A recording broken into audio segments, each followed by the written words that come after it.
Y bueno, ya de regreso en Iquique al Día, estoy ahí en la escena que ustedes están viendo en este momento es justamente con dos alumnos del Colegio Sagrado Corazón de Jesús, porque ellos vinieron junto a su profesor de historia, Héctor Paredes, a contarnos, a conversarnos de lo que es este documental que se llama Olvidados, historia de un sueño interrumpido, que es la historia, escuche bien, la historia del Cementerio 2.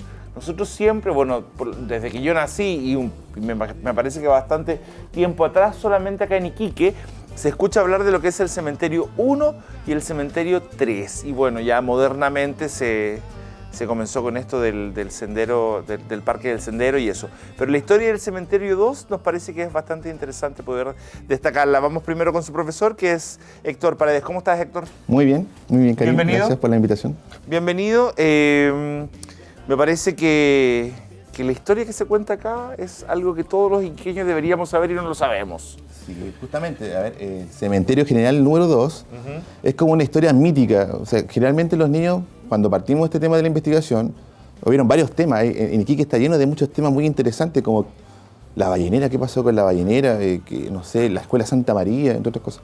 O sea, tú me dices que para poder decidir se plantearon varios temas para poder investigar. Claro, justamente.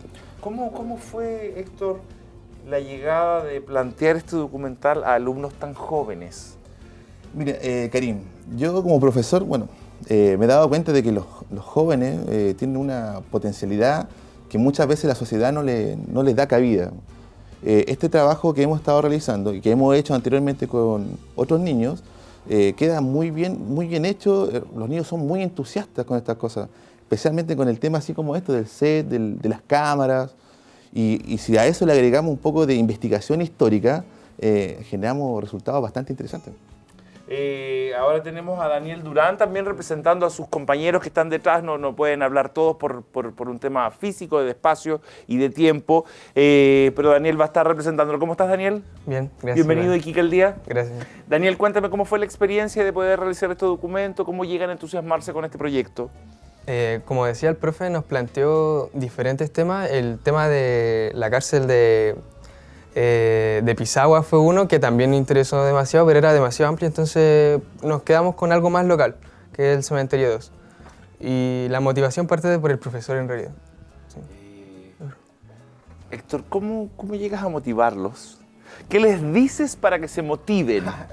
Mira, la verdad de las cosas es que yo, no sé, creo quizás una facilidad de llegar a los chiquillos. Los entusiasmo mucho con distintas temáticas, tocando mucho el ser del alumno.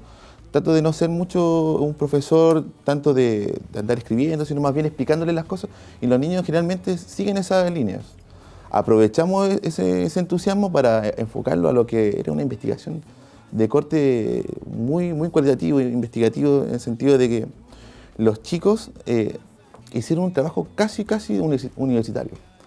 O sea, tú quedaste súper satisfecho con el resultado por lo que estoy escuchándote. La verdad es que no. Estoy contento y feliz.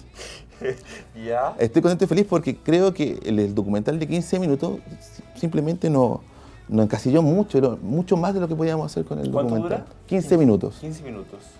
Oye, ¿por qué no lo calificas como... ¿Por qué no te dejas satisfecho? No entiendo. Estoy contento, pero sé que los niños pueden llegar a mucho más. De hecho, los niños a partir de esto han generado nuevas iniciativas para seguir adelante con otros proyectos. Oye, pero tú me dijiste que el documental era buenísimo, todo lo demás. Yo hasta hablé con mi jefe por ahí que me dijo que lo van a revisar y si se revisa lo van a pasar acá en Iquique Televisión, obviamente con la previa autorización de ustedes.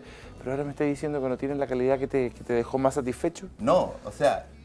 El documental está muy bien hecho. El tema es que... ¿Pero crees que podría ser mejor? No, ellos pueden aumentar mucho más o generar mucho más. El documental no era para 15 minutos, era para una hora y de donde lo hemos presentado, el documental en distintos foros de profesores, con alumnos, en encuentros, todos han quedado maravillados con el trabajo. De hecho, ni siquiera piensan que lo hicieron ellos.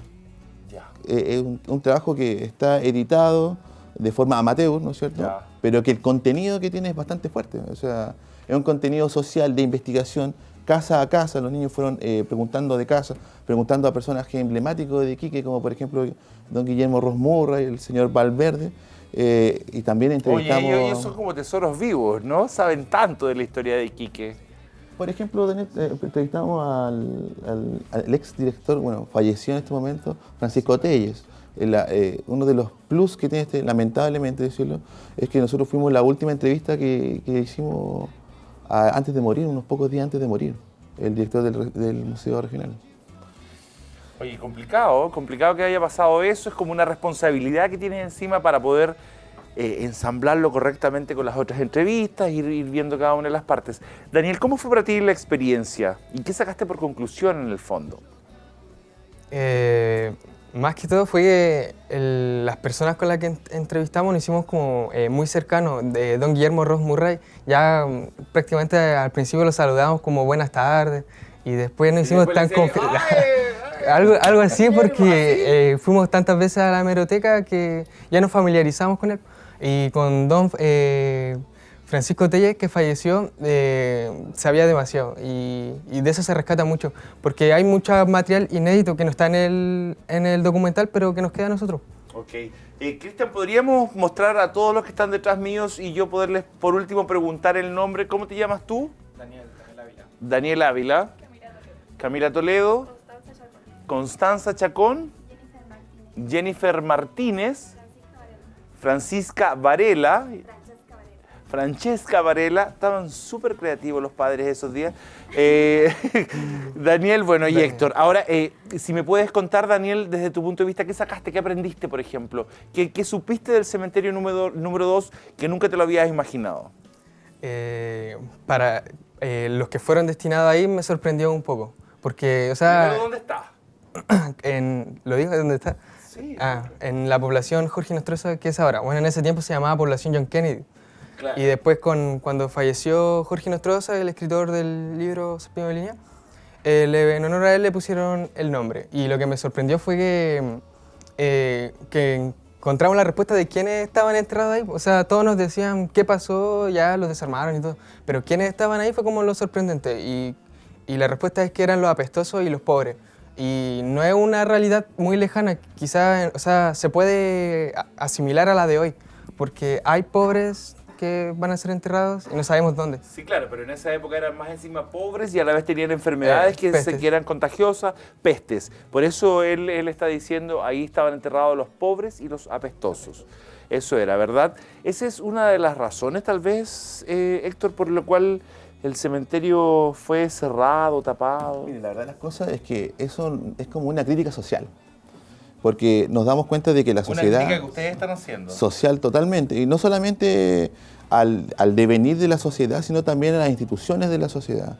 Porque nosotros nos olvidamos de aquellas personas que son pobres, nos olvidamos de aquellas personas que son enfermas y deja el tiempo, se olvida de ellos. Hoy día mismo, o sea, cuánta gente muere y no sabemos dónde van a terminar. O sea, no nos importa como sociedad qué está pasando con estas personas. El cementerio 2, según lo que hemos recabado de información, es del periodo peruano, ¿ya? Y fue justamente donde destinaban a estas personas pobres, a estas personas leprosas, de enfermedades muy... Y recabamos mucha información en los periódicos. Cabe destacar de que no pudimos investigar más porque la UNAP estaba en toma. Ahí está el archivo de intendencia donde podíamos haber recabado mucha más información, pero solamente con el diario Tarapacá pudimos determinar de que aquellas personas eran pobres y enfermas. Y ese cementerio fue quedando en el olvido, porque tú sabes que el cementerio 1 era un cementerio bastante elitista, o sea, la gente que tenía dinero podía llegar al cementerio. Y después llega el 3. Las personas que son enfermas quedan olvidadas. Y después llega el caso de los celiteros. Ok. Bueno, gracias por haber venido. La experiencia, me imagino que para ustedes fue única. Han aprendido algo que muchas veces gente que vivimos acá en Iquique toda la vida no sabemos. Así que los felicito. Te felicito a ti por saber guiar a tus alumnos por este camino. Muchas gracias, Karim. Muchas gracias por la invitación. Y gracias a ustedes, chicos, también por venir y también felicitaciones por este entusiasmo en saber un poco más de la historia de nuestra ciudad, de nuestra región. ¿Ok? nos pasáis el documental, para que podamos revisarlo. En una de esas postuláis al Emmy. Nos vamos a un corte y volvemos de inmediato en Iquique al Día.